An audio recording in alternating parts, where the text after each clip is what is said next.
الرحیم۔ میں ہوں بشارت صدیق اور آپ دیکھ رہے ہیں برادرز ولاگ۔ لوگوں کو کون سمجھائے گا کہ امریکہ میں کوئی مولانا، قاضی اور حافظ نہیں ہوتا جو قانون کو اپنی مرضی سے توڑ مروڑ کر پیش کرے۔ جو قانون کی کتاب میں ایک بار لکھ دیا جائے اسے صدر تو کیا اس کا باپ کو بھی ماننا پڑتا ہے۔ وہاں عیسائیت کوئی مذہب نہیں ہے، بس سوچنے کا ایک طریقہ ہے۔ ان کا اصل مذہب انسانی حقوق، انصاف، مساوات اور سب سے بڑھ کر بولنے کی آزادی مذہب کا درجہ رکھتی ہے۔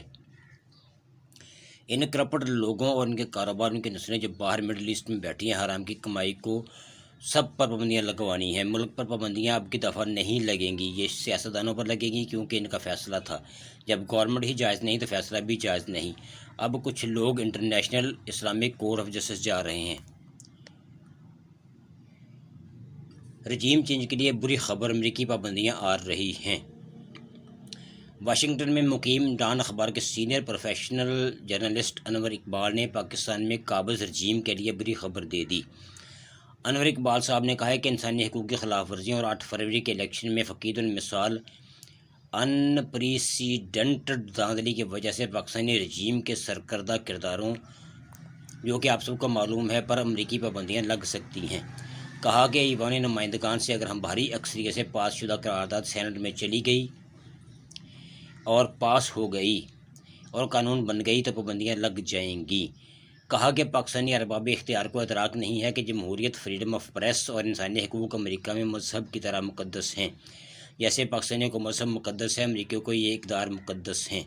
اور پاکستانی امریکی کمیونٹی جو کچھ پاکستان میں ہو رہا ہے اس پر بہت غصے میں ہے، بہت تکلیف میں ہے اور بہت طاقتور ہو چکی ہے، کیونکہ امریکی سیاست میں بھرپور حصہ لیتی ہے۔ کہا کہ پاکستانی امریکی کمیونٹی نے ایوان نمائندگان سے بھاری اکثریت سے قرارداد منظور کروانے کا حیران کن کارنامہ انجام دیا۔ وہ مزید کہتے ہیں کہ ایوان نمائندگان میں موجود اراکین میں سے 90% زیادہ ممبران نے قرارداد کے حق میں ووٹ دیا ہے، ایسا شاذ ہی ہوتا ہے۔ مزید کہتے ہیں کہ یہ کوئی صہیونی سازش نہیں ہے، کوئی بھی 368 ممبران کانگریس کو نہیں خرید سکتا۔ کہا کہ قرارداد پاس کروانے کا کارنامہ پاکستانی کمیونٹی نے مل کر انجام دیا ہے اور سب نے اس کے لیے زبردست محنت کی ہے۔ وہ مزید بتاتے ہیں کہ موجودہ دھاندلی زدہ پاکستانی حکومت کی امریکہ میں کوئی لیگیٹیمیسی نہیں ہے، اور اگر رجیم نے گھبرا کر کہیں مارشل لا لگانے کی غلطی کر لی تو پھر ڈیزاسٹر ہی ہو جائے گا۔ ہاں، یہاں ایک بات ذہن میں آ سکتی ہے کہ اگر امریکہ میں انسانی اقدار اتنی ہی زیادہ مقدس سمجھی جاتی ہیں، انہیں مذہب سے بڑھ کر مقدس سمجھا جاتا ہے، تو پھر فلسطین اور کشمیر اور دیگر ممالک میں جو کچھ ظلم اور بربریت ہو رہی ہے وہاں پر انسانی اقدار کے معاملات کیوں نظر انداز کیے جا رہے ہیں؟ تو اس کا ایک سادہ سا جواب کچھ یوں دیا جا سکتا ہے کہ پاکستان میں رجیم چینج کے حوالے سے جو پاکستانی کمیونٹی ہے وہ متحرک ہوئی ہے۔ اس کی وجہ متحرک ہونے کی یہ بھی ہے کہ پاکستانی کمیونٹی جو بیرون ممالک میں، بالخصوص امریکہ میں، جب وہ رجیم چینج کے خلاف آواز اٹھاتے ہیں تو انہیں پاکستان سے دھمکیاں دی جاتی ہیں اور خوفزدہ کرنے کی کوشش کی جاتی ہے۔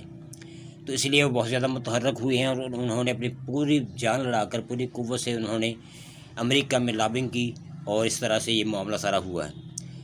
تو اسے اسی نظر سے دیکھنا مناسب ہے۔ باقی ہم فلسطین میں ہونے والے ظلم کی شدید مذمت کرتے ہیں، اور دیگر جہاں بھی مسلمانان عالم پسے ہوئے ہیں اور جہاں ظلم ہو رہا ہے وہاں مذمت کرتے ہیں، اور آپ سے آخر میں التجا کرتے ہیں کہ پازیٹیو سینس کے ساتھ اس ویڈیو کو دیکھیے گا، ہرگز بھی کوئی نیگیٹو سینس کا استعمال مت کیجیے گا۔ ہم نے جو کچھ بھی کہا وہ ایک ظاہری ریالٹی کے طور پر کہا۔ چینل کو لائک اور سبسکرائب کرنا مت بھولیے گا۔ بہت